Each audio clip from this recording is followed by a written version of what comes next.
सालेकसा तालुक्यात मातोश्री ग्रामसमृद्धी पानंद रस्ता योजनेअंतर्गत सालेकसा रोड ते कोल्हासूर टेकडी गांधीटोला या मार्गाचे बांधकाम सुरू आहे। मात्र या कामात निकृष्ट दर्जाच्या साहित्याचा वापर होत असल्याचा गंभीर आरोप ग्रामस्थांनी केलाय। तसेच कोल्हासूर टेकडीवरून परवानगीशिवाय गिट्टी व मलमा काढण्यात आल्याचा दावाही ग्रामस्थांनी केला असून संपूर्ण प्रकरणाची उच्चस्तरीय चौकशी करून दोषींवर कठोर कारवाई करण्याची मागणी केली आहे। ग्रामस्थांच्या म्हणण्यानुसार रस्त्याच्या कामासाठी नियमानुसार 18 मिमी गिट्टीचा वापर होणे अपेक्षित असताना काही ठिकाणी 14 मिमी गिट्टी वापरण्यात येत आहे। तसेच मुरमाऐवजी निकृष्ट दर्जाचा मलमा वापरून रस्त्याचे बांधकाम करण्यात येत असल्याचा आरोप करण्यात आला आहे। 100 ते 125 मीटर ह्या भागामध्ये 80 mm न बिछवता 40 mm टाकलेली आहे व त्याच्यावर डायरेक्ट मुरुम टाकलेला आहे।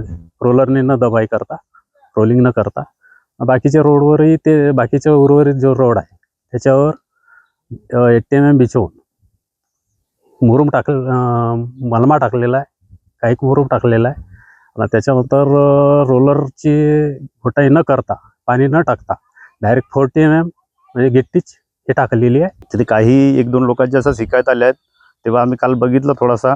काही भागामध्ये 80 आहे, काही भागामध्ये 40वरच बिचाई झालेली आहे, काही ठिकाणी मुरुम आहे, काही ठिकाणी मलमाचा ह्याच पहाडीचा आहे।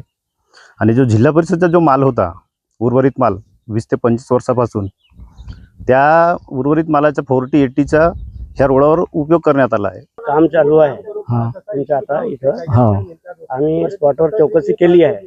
त्याच्यामध्ये काही काही ठिकाणी 80 टाकलेली नाही आहे, काही काही ठिकाणी ते लेंथ कम आहे। तर त्याबद्दल तुम्ही काय बोलाल सर? त्याच्यात असे काय पहाडीचा रूट आहे, वर चढण्याकरता 80 टाकला असता जास्तची तर ते चढाव झाला असता अजून, त्याच्याकरता आम्ही 40ने मेंटेनन्स करत होतो।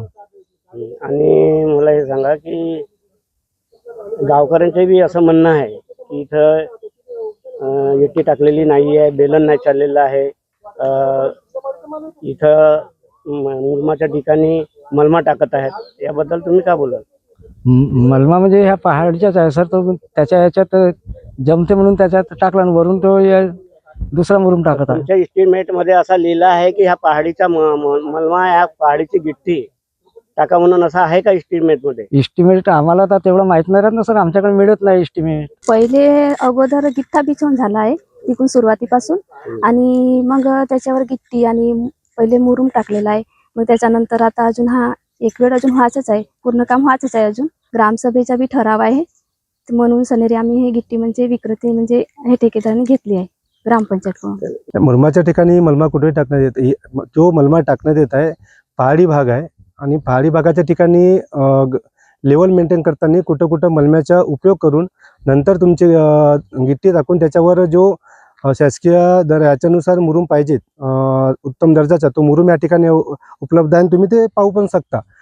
आणि राहिली गोष्टी 80-40 वापरण्याची, ज्या ठिकाणी 80 आणि 40 वापरायची, आम्ही त्या ठिकाणी पूर्णपणे 100% 80 आणि 40 वापरलेला आहे, याच्यात कुठंही दुमत नाही, तुम्ही स्वतः पाहू शकता। दुसरी गोष्ट राहिली थोडासा 100-150 मीटर हा जो पहाडीचा भाग आहे त्या ठिकाणी हाईट मेंटेन करायला, म्हणजे गाड्या ट्रॅक्टर चढताना किंवा JCB चढताना किंवा आपल्या कोणाच्या कार मंदिरापर्यंत जाण्याकरता काही काही ठिकाणी आपण जर 80 वापरला तर तो हाईट मेंटेन होत नव्हतं, म्हणून त्या रोडाला 100-150 मीटरचा जो डिफरन्स आहे त्याच्यामध्ये 80 प्लस 40 प्लस काही काही ठिकाणी फक्त 40, म्हणजे जेणेकरून कोणत्या ठिकाणी हाईट जास्त वाढायला नको पाहिजे, काही ठिकाणी थोडा थोडा झिरोही आला पाहिजे, ह्या पद्धतीने आम्ही मेंटेन केला। बाकी ह्या साईडवर कुठेही असं वाटत नाही का चुकीच्या दर्जाचा, निष्क्रिय दर्जाचा साहित्य तर वापरलाच नाही आहे, फक्त या ठिकाणी पहाडीवरचा लेवल मेंटेन करण्याकरता काही ठिकाणी मेंटेन करण्यात आलेला आहे।